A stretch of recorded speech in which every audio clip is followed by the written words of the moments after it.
আগে যেসব জিনিসে আনন্দ পেতেন, গান, বন্ধুদের সাথে কথা, রিলেশনশিপ, সাকসেস, এখন কি সেগুলো একেবারেই অনুভূত হয় না? অনেকেই ভাবেন আমি তো অলস হয়ে গেছি, আমার ফিলিং শেষ হয়ে গেছে, আমি ইমোশনালি ডেড হয়ে গেছি। কিন্তু মেডিকেল সায়েন্সে এর একটা নাম আছে, একে অ্যানহেডোনিয়া বলে। আজকের ভিডিওতে আমরা জানবো অ্যানহেডোনিয়া কি, এটা থেকে বেরোনোর উপায় কিভাবে পাওয়া যাবে, এটা ডিপ্রেশন থেকে আলাদা কিনা।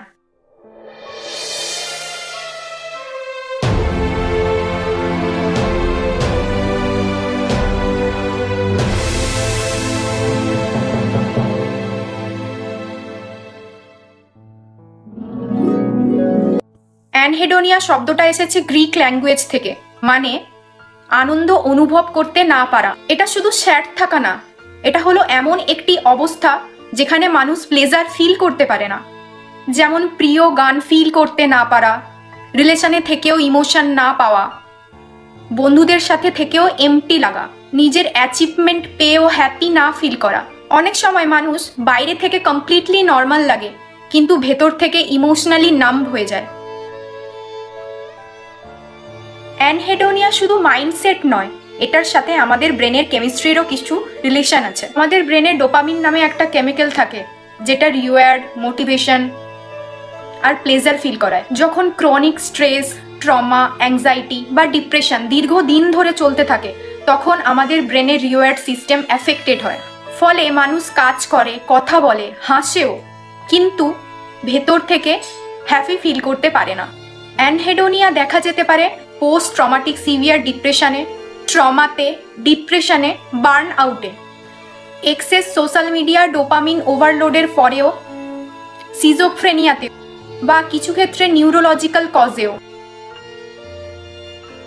আজকের জেনারেশনের সবচেয়ে বড় কারণ হচ্ছে over stimulation, short video, endless scrolling, instant dopamine.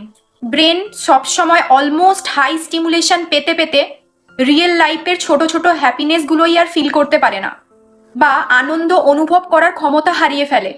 তখন নর্মাল কনভারসেশন বোরিং লাগে, পড়াশোনা ইম্পসিবল হয়ে যায়, নেচার, মিউজিক, ফ্যামিলি টাইম কিছুই এক্সাইটিং লাগে না। এটাকে অনেকে ডোপামিন এক্সহশন বলেও এক্সপ্লেন করে।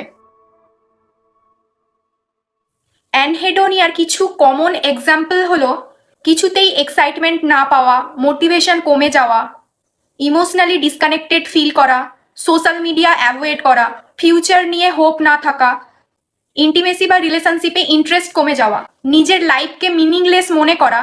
আবার কিছু সময় এমনও হয় মানুষ কাঁদতে পারে না, কারণ ইমোশনটাই নাম্ব হয়ে যায়। সব অ্যানহেডোনিয়া মানেই ডিপ্রেশন না, কিন্তু ডিপ্রেশনের কমন সিমটমস এটা। ডিফারেন্স হলো ডিপ্রেশনে স্যাডনেস প্রমিনেন্ট হতে পারে, কিন্তু অ্যানহেডোনিয়াতে মানুষ স্যাড না, বরং ভেতর থেকে নিজেকে এমটি ফিল করে। যেমন অনেকে বলে থাকেন, আমি দুঃখিতও নই, আমি খুশিও নই, আমি ভেতর থেকে কিছু ফিল করি না। হ্যাঁ, এটা রিকভারি পসিবল, কিন্তু এটা ওভারনাইট ঠিক করা পসিবল নয়। ব্রেনের রিওয়ার্ড সিস্টেম আস্তে আস্তে হিল করতে হবে। কিছু হেল্পফুল স্টেপস যেমন proper slip, physical exercise, Sunlight exposure, social interaction, meditation, dopamine detox, therapy. Severe কেসে সাইকিয়াট্রিস্টের ট্রিটমেন্ট একটা ইম্পর্টেন্ট কথা। নিজেকে ফোর্স করে খুশি হওয়ার চেষ্টা না করে ছোট ছোট হেলদি রুটিন রিবিল্ড করা বেশি এফেক্টিভ। যদি আপনি মনে করেন আপনি ইমোশনালি নাম্ব হয়ে যাচ্ছেন, তাহলে কিন্তু নিজেকে উইক ভাববেন না। আপনার ব্রেন হয়তো দীর্ঘদিন স্ট্রেস ক্যারি করেছে, হেল্প নেওয়া কিন্তু সেমফুল না। মেন্টাল হেলথ তো হেলথের একটা অংশ। আর মনে রাখবেন, আজকে আপনি কিছু ফিল করতে না পারলেও তার মানে এই না যে আপনি ফরএভার এমনই থাকবেন। হিলিং ধীরে ধীরে হয়। ভিডিওটা হেল্পফুল লাগলে অবশ্যই একটা লাইক করুন, শেয়ার করুন এমনও কারোর সাথে যিনি সাইলেন্টলি স্ট্রাগল করে যাচ্ছেন। আর মেন্টাল হেলথ নিয়ে আরও কিছু এভিডেন্স বেসড ভিডিও পেতে চ্যানেলটি অবশ্যই সাবস্ক্রাইব করুন।